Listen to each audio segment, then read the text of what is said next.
We're going to start 6-1 by using our trig functions and what we know about the different quadrants, okay? And we're going to move into using identities.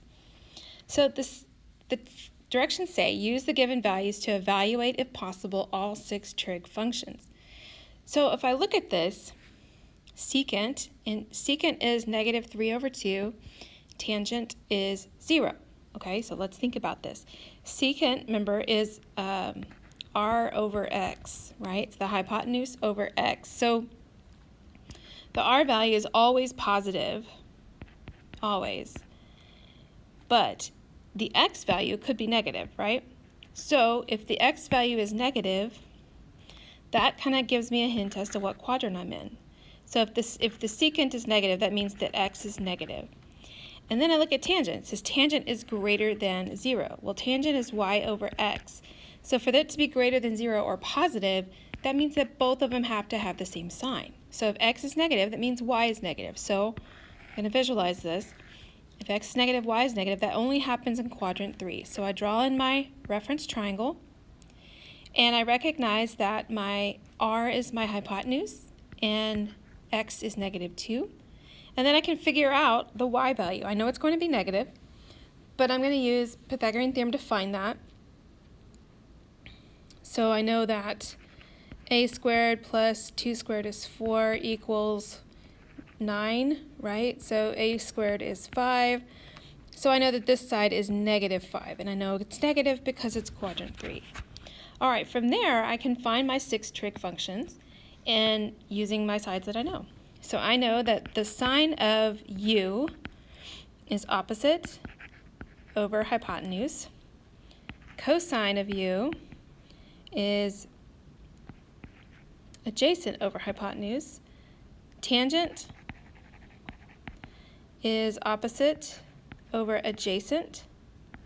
Both are negative, but so that makes the whole thing positive.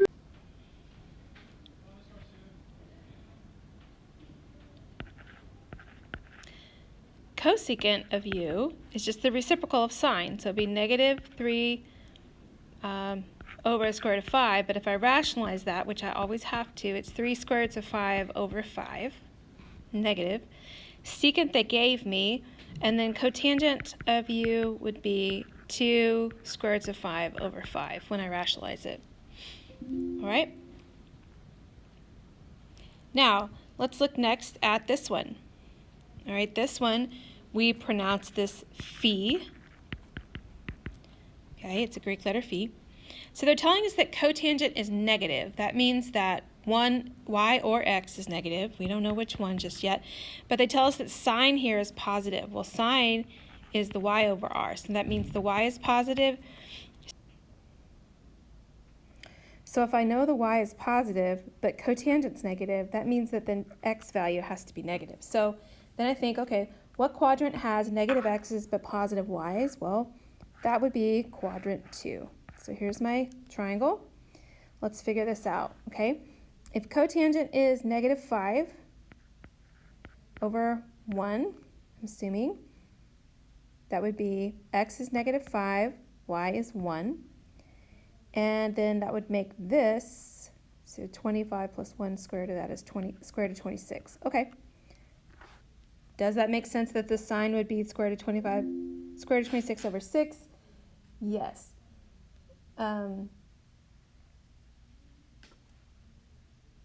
Because 1 over the square root of 26, when you rationalize it, would look like that. All right. That being said, now we can go through and find our 6 trig functions. They told us sine, so we can jump right into cosine of phi. And that would be adjacent over hypotenuse, so it's going to be -5 square root of 26 over 26. The tangent of phi, not theta, sorry, would be -1/5. Cosecant of phi would be square root of 26. Secant of phi would be adjacent, or hypotenuse over adjacent. So it's 5, so it's negative. And then cotangent of phi, they told us, is -5. Okay. Last one like this. We'll try this one in class together. I would encourage you to try it by yourself first. All right, moving on to the bottom. Now, simplify the following trig expressions. Okay, there is no equal sign here. We are just simplifying, okay? And we're going to be using the trig identities on your formula sheet. All right, so I'll be referring back and forth to those as we go. But what you're going to do as you simplify is use algebraic relationships that you already know to try to get these expressions to be less complicated, okay? So as I look at this first one, I notice that both of them contain a sign of x. Do you see that? If I factor it out, that gives me cosine squared of x minus 1. Now, I know that cosine squared of x minus 1, it's squared, so it's one of my Pythagorean identities. And if you go back to your sheet, it looks like there's one that says sine squared x plus cosine squared x equals 1.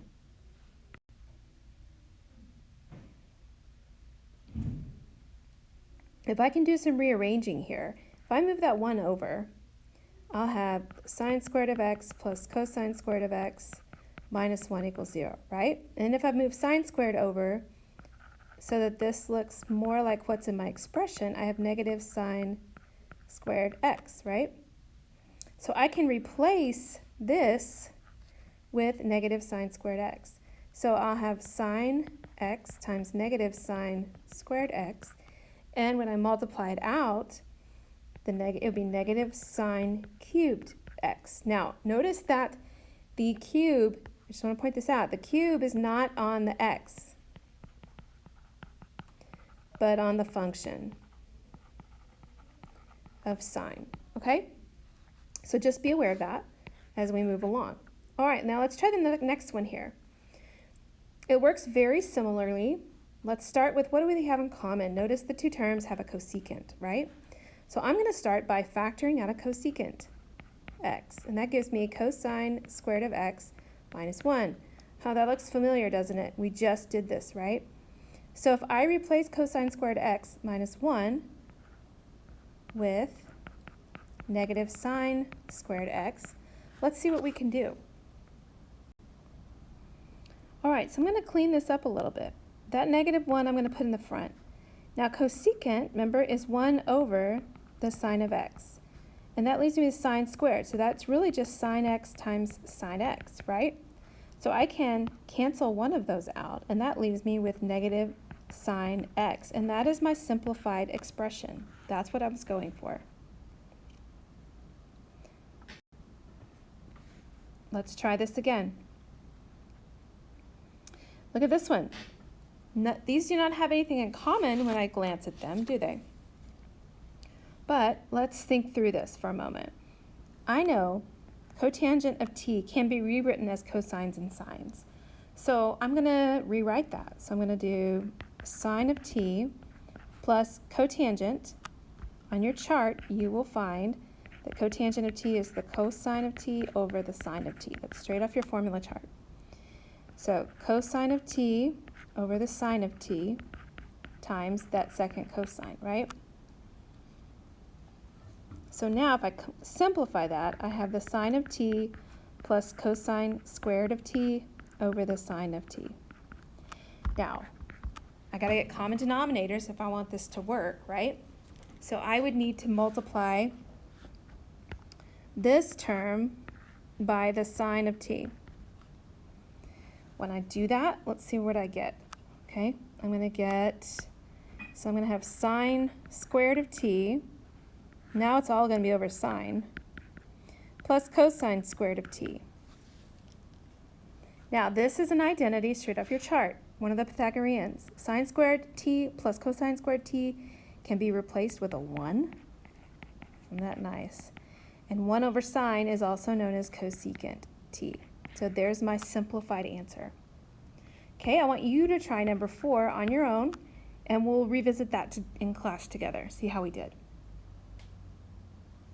Okay, let's look at factoring trig expressions. Okay, we're going to use a lot of factoring skills in here to simplify things, all right? So similar to what we did on the other side, let's do this. Let's see. number 1 here. What do these two have in common? Well, secant squared x.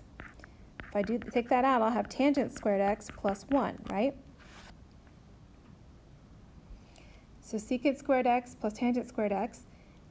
This is straight off my chart. If I look at my formula chart, I know that I can replace all of this, tangent squared x plus 1, with secant squared x. Oh, look at that. And then if I just multiply them, it really becomes easy. It's just secant to the 4th of x, okay? So why did it become the 4th? Well, think of it like this. It's like saying x squared times x squared. And remember, with exponents, we just add across, okay? So the same principle applies here. Now let's scooch over to number 2. All right, number 2 says cosecant squared x minus 1. Well, this is a difference of squares. Notice the difference. This is squared, and remember 1 is squared. So I can rewrite this as a difference of squares. And it would look like this. It's going to be cosecant x plus 1 times cosecant x minus 1. All of it over cosecant x minus 1. Now I have factors that match, and they will cancel out.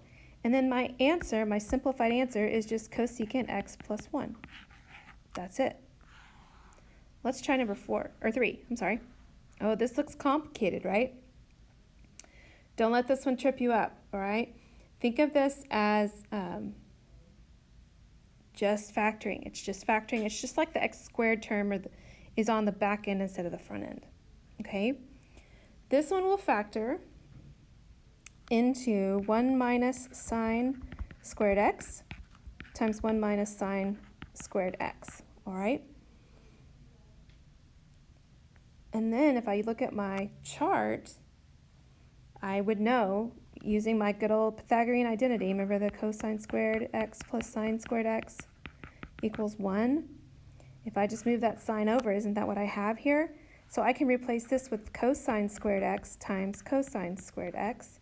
And when I multiply them together, remember I add my exponents, so I'll have cosine to the 4th of x. Let's look at this. Another difference of squares. 4 is perfect squares, right? So let's factor this like a perfect square. Secant squared of x plus tangent squared of x times secant squared of x minus tangent squared of x. All right, doesn't look too bad. So far, so good. But what I do know is that this right here, it goes to a Pythagorean on our chart. Pythagorean looks like this. It says secant squared of x is equal to tangent squared of x minus 1. Or no, I'm sorry, plus 1. So what does that mean? Well, that means if I move that tangent over, secant squared x minus tangent squared x equals 1. So I can replace all of that with a 1.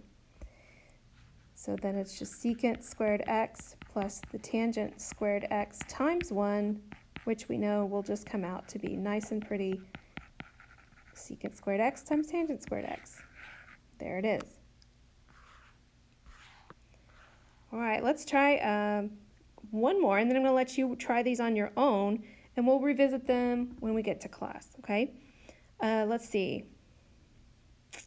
Where should we start here? Let's look at this one, number 5. Cosecant squared. Now that's a little troubling when you first look at it, isn't it? Because cosecant and cotangent don't match, right? They don't match. So I'm going to need to find something to replace it with so they can match, and I can ultimately somehow do some factoring. Well, if I reference my formula chart, I will find out that there is a Pythagorean identity that says 1 plus cotangent squared x is equal to cosecant squared x. So I'm going to use that to plug in for this. So then it's going to look like this. 1 plus cotangent squared x minus cotangent x minus 3. All right, looks better. We're getting there. So I can combine like terms. So I'll have cotangent squared x minus cotangent x. 1 minus 3 gives me minus 2. Okay, now just think of it like this. It's like x squared minus x minus 2 factoring. Okay, don't let the cotangents trip you up. two numbers and multiply to negative 2 but add to negative 1. That would be negative 2 and a positive 1. So it's cotangent x minus 2 times cotangent x plus 1. And there's nothing further you can do to simplify this, okay? So this would be your final answer. I'm going to leave you to do number 6 on your own, okay?